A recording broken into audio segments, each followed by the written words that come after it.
Doctor B.R. Ambedkar 1891 ஆண்டு மத்திய பிரதேசத்தில் உள்ள மாவ் எனும் ஊரில் பிறந்தார். அவருடைய குடும்பம் மகர சாதியைச் சேர்ந்ததால் சமூகத்தில் பல்வேறு இடங்களில் புறக்கணிக்கப்பட்டார். அக்காலத்தில் பள்ளி மற்றும் பொது இடங்களில் கூட அவர்களுக்கு வாய்ப்பு கொடுக்கப்படவில்லை. அம்பேத்கர் தன் வாழ்க்கையில் பல முக்கியமான சவால்கள் மற்றும் கஷ்டங்களை எதிர்கொண்டார்.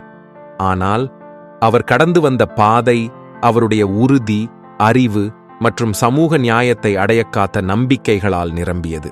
அவருடைய மன உறுதியும் பேரறிவும் அவர் எதிர்கொண்ட பெரும் சவால்களை தாண்ட உதவியது.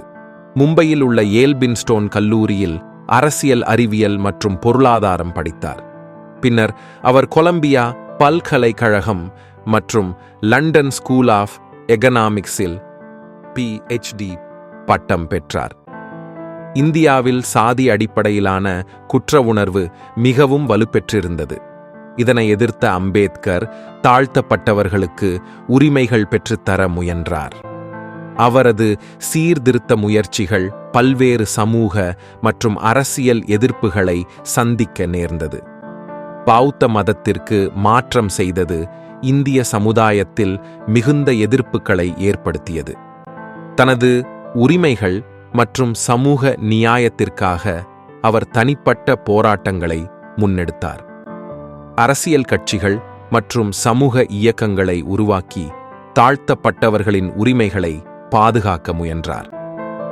அம்பேத்கர் எழுதிய முக்கியமான அரசியல் அமைப்பு சட்டங்கள் இந்திய அரசியல் அமைப்புச் சட்டம் 1950 ஆண்டு. இந்த சட்டம் இந்தியாவின் அரசியல் அமைப்பை அடிப்படைப்படுத்துகிறது. இது இந்தியாவை ஒரு கூட்டாட்சி மற்றும் பாராளுமன்ற முறையில் ஆளும் ஒரு நாட்டாக அடைமொழிகிறது. இந்திய மாநிலங்கள் மற்றும் பிரதேசங்கள் சட்டம் 1956 ஆண்டு. இந்த சட்டம் இந்தியாவின் மாநில அமைப்பை மாற்றுகிறது. இதனால் இந்தியாவின் மாநிலங்கள் மற்றும் பிரதேசங்கள் புதிய வரைவுகளில் பிரிக்கப்பட்டன. இந்திய மாநிலங்களின் சரண்டிருப்பத் திட்டம் 1956 ஆண்டு.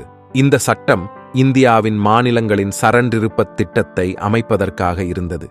இந்த சட்டங்கள் இந்தியாவின் அரசியல் அமைப்பை முக்கியமாக உருவாக்கியது. அவர் மறைந்த பின்பு அவரது பாரம்பரியம், சீர்திருத்த முயற்சிகள் மற்றும் பார்வைகள் சமூகத்தில் இன்னமும் வாழ்கின்றன.